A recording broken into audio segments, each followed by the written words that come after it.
Hey everyone, Duke Nuke 3D here with another mask here in my collection, and this is a mask which has a bit of a unique history, given the fact that it could have been one of the most famous US gas masks of the Second World War, next to the M8-11-10 assault mask, had it been involved in the operation for which it was intended to be used.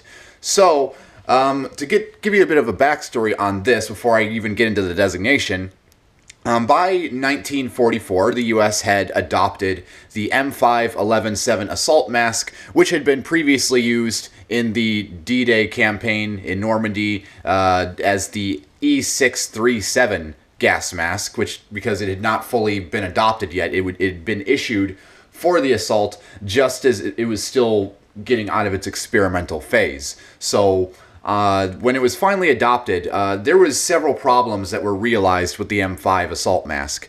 Number one, the fact that it was made out of M3 lightweight service face blanks made out of neoprene meant that it had a tendency to freeze up and permanently set in colder climates. Number two, it was very difficult to produce. Instead of molding an entirely new facepiece with a canister on the left or right side of the facepiece, what they did was they scraped off a bunch of the old rubber around one of the deflectors, they cut off the hose stem, and they re-vulcanized new rubber onto the facepiece that plugged up the bottom of the deflector port, and then also added a port for the 60mm thread assembly on the side. That was all well and good, but because of such a high risk of air bubbles and improperly set rubber, it had a high rejection rate, and therefore it was very difficult to produce and not very cost effective to make. So by late 1944, the US Army was looking for a solution to utilize all of their standard hardware and integrate it into a sort of assault style mask. Not necessarily putting the canister on the side, but just utilizing the new M11 combat service canister, which had been introduced as the E3 canister with the E637 assault mask, which again had been adopted recently as the M5. So, while looking for options, the US military did realize that they had large stocks of M2 series training masks left over from the late 1930s, early 40s. These at the time were mostly only being used by civilian defense, civilians, and so on and so forth. They really didn't have much of a practical military role. The only military role that they did serve during the Second World War was paratroopers and airborne troops carrying them in North Africa, supposedly, and there are plenty of photographs to back this up. But other than that, the M2 training mask series was not that great of a design for many reasons. They would have probably continued issuing this concept. However, the M1, or in this case an E20 R20 canister, the training canisters, were a bit too long and they jutted out a bit too far. They created a very high center of gravity, or they added a decent bit of weight that would knock around and potentially cause the mask to leak while it was on your face. So it was not a very good design. While it did meet the requirements of a compact and lightweight mask to use on assaults, it just would not, its filter design was just betraying it. So, looking for a new design, they sort of originally went off of this platform where they essentially made a shortened M10A1 canister that sort of jutted out more forwards so that it would not strike the chest or the sternum, anywhere like that. And it was also, this early prototype was also issued in a German-style carrying can, very reminiscent of the German carry cans, like with the GM30 and GM38 masks. This prototype would be rejected, and several prototypes came and went, where they tried to take M4 lightweight and M3 lightweight service masks and just putting the canister in a whole array of odd and peculiar locations. One of the prototypes I've seen sort of tried to emulate the style of the M5 assault mask by, instead of vulcanizing a port on the side, took a long brazed brass trumpet-like cone that looped around to the side and had a 60mm thread here. So it was essentially the same position as the canister, and they were sort of on the right track with what they wanted to do in the end, but it was a bit too complicated to mass produce, and so they ultimately rejected the design for being a bit too awkward. They also tried more chin canister designs, where it was sort of a weird, this is why I sort of wanted to do a historical edited review on this, just so I could include more photographs and show you guys exactly what I'm talking about. But they had various ones where the canisters would be positioned on the chin with a sort of 40mm style thread, and the face pieces were very reminiscent of Polmasan industrial masks. Again, the name escapes me. It was like 1700, I believe. I could be very wrong, but anyways, so a lot of designs came and went in terms of prototypes, even one going as far as to copying the German GM38 style with its valve assembly, except it was 60mm threaded for the M11 canister. And ultimately, the prototype that showed the most promise was the one that simply took the face piece and added an angled 60mm thread on the hose stem, and that got developed into what became the M8-11-10 Army Snout-Type gas mask, is what you see here.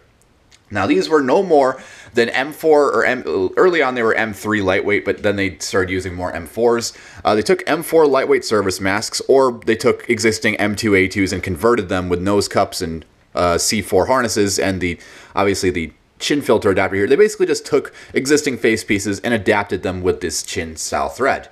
And again, they also adapted them with the new C4 harness being used on the M5 assault mask. These masks were produced in anticipation of a full-scale home island invasion of Japan. But obviously we had dropped atomic weapons on Hiroshima and Nagasaki, putting a swift and quick end to the war in the Pacific, and so these masks were ultimately not carried in a full-scale invasion of the Japanese islands. This mask could have been as famous as the M5 Assault, if not even more so, given that it could have been used in one of the biggest invasions in U.S. military history. However, it was ultimately not due to the advent of atomic weapons. The M8-11-7 continued to see service into the late 1950s here and there, but ultimately it was an obsolete design, making use of obsolete hardware which had long past seen its service. And that is about where it ends, and these masks are increasingly hard to find today. They are about as difficult to find as the M5 Assault, probably mostly due to the fact that these carriers, the M10 carrier that was issued with it, was probably extremely desired as a school bag or just a general purpose carry-on bag or sort of thing. Because post-war, a lot of lightweight service masks, a lot of M8 snouts, a lot of optical and Navy diaphragm masks were ultimately split up to resell the carriers, while the masks were either trashed, burned, or just some other horrible thing to happen to them because they weren't really desired. They were very common in the day, and so nobody wanted them, but everyone wanted these cheap, durable carry bags, but they didn't want to spend their extra few quarters on getting the mask itself, which they'd never really need to use. So that is part of the reason why these are so rare today. So I'm going to go over the kit here, starting with the carrier, of course. So the M10 carrier, as you see here, is probably about the damn near simplest carrier we've issued. It is a slight step up from it is sort of a weird combination of the M1 training carrier and the M6 lightweight service carrier, as well as some influence from the M7 Army assault gas mask carrier, because on the exterior here you see a broad U.S. Chemical Corps insignia Army Snout-Type service mask. You've probably seen these carriers everywhere. You have a single looped piece of webbing which is sewn in a V pattern to form that shoulder strap, and it just adjusts with a single buckle here and a snap ring. You got a waist strap here on the bottom, and I believe this thing could also be hip carried, which is another advantage. You got another waist or a leg strap there, and really nothing to see externally. Opening up the two liftadots, which are very smooth and easy to operate, you can see the manufacturer's stamp on the inside with a serial code, and there is this rolled gusset. There is actually a gusset which, again, very reminiscent of the M5 assault mask's M7 carrier, where there is a inner flap which was meant to be rolled up, and there's a stiffened piece of plastic underneath this bit of canvas webbing, and that would allow the carrier to be not watertight, but it would retain, it would protect the mask from any dirt, debris, mud, moisture, etc. And kind of that was good enough for what it was. On the inside, there isn't a whole lot to see. There's a bunch of fleece patches to protect the eyepieces from getting scratched inside the carrier, and there's two large pockets spanning the interior, which would undoubtedly hold the individual anti-gas blister protective covers and the M1 shields and other accessories. Really nothing to see there. This I have the issue paperwork, the original paperwork that was issued with this mask, and it was issued. Count how many times I said issued. But really nothing to see. Unfortunately, no dates, no names. But I'm going to end up scanning this because, this, as you can see, this paper is very fragile, very stained. This mask is not in the greatest of condition, and I'm actually going to be restoring it, but I'll get into that in a moment. We have the typical anti-dimming cloth, nothing special to see, just a treated cloth they use to wipe the inside of the eyepieces to prevent fogging. You have the early M11 combat canister, which is different from the post-war ones, being that this one is made entirely out of steel instead of brass. It is painted a darker gray color. It's more of a black than a gray, and the screw cap is painted also this black, and it has like these stamped little indentations, these gripping things, and the interior seal is Bakelite or some sort of pressed fiber, I'm not really sure. And then the interior plate holding in the filtering materials is olive drab instead of just plain brass colored. A lot of very minute differences, and this is ultimately very similar to the earlier E3 canister, but this is post E3 experimental stage and is an M11. Now onto the mask itself. There really isn't too much to see here that you haven't already seen in the M4 lightweight service mask, but the main and only thing to note being that it has this 60mm angled thread assembly attached to the hose port on the chin. This entire valve assembly can be removed. This entire valve assembly is held in with a rubber gasket to seal the filter. It is a very simple and not very complex design. It is all stamped steel. There is absolutely no brass hardware anywhere on this mask, given the fact that this is late war and there was a shortage of brass and they needed to use all the brass they could for ammunition. And so any gas masks were made out of steel hardware with the rivets and the eyepiece frames and so on and so forth. You can see that this mask is in a bit of a state. It is quite thoroughly fucked, as I would like to say, because as you can see, there's a large tear in between the eyepieces. There is this strap, this point here is about to completely tear off. There's this dry rot everywhere that you probably can't be able to see on camera, but it is very, very thoroughly dry rotted and in a poor state of affairs. Luckily, this is within the realm of things that I know how to repair, because all I need is another donor M4 lightweight service or even an M2A2 heavyweight service mask to just steal the facepiece off of, clean it up a bit, as long as it's in good condition with no dry rot, and then basically transfer all the hardware onto that facepiece.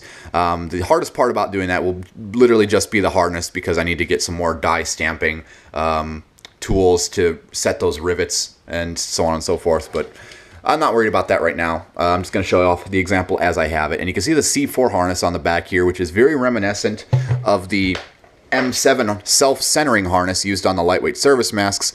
However, the C4 harness has this additional bottom strap here, which retains the nape strap going across the back of the neck to secure the mask and make sure it does not slide around and break it sealed. Again, very reminiscent of the M9 series field protective masks with their nape strap on their C8 harness. And really, that's all there is to see. I don't really need to show off the interior because there's nothing different about the inside than there would be on a normal M4 lightweight service. So that is about it, really. I don't really have a whole lot else to cover regarding this mask, and it's a very unique piece of American history, which unfortunately is not really widely recognized. It's a very, very obscure mask. Most World War II collectors don't really give this mask the light of day and much thought because generally it just wasn't very historically relevant, but it really is in a way. So I hope you all enjoyed. Hope you learned a thing or two. If you have any comments, questions, corrections, or concerns, feel free to drop them down in the comments below. I'll be sure to cover the restoration of this mask when I eventually get the hardware and the spare donor face blank to swap the hardware onto. So that being said, I'll see you all later.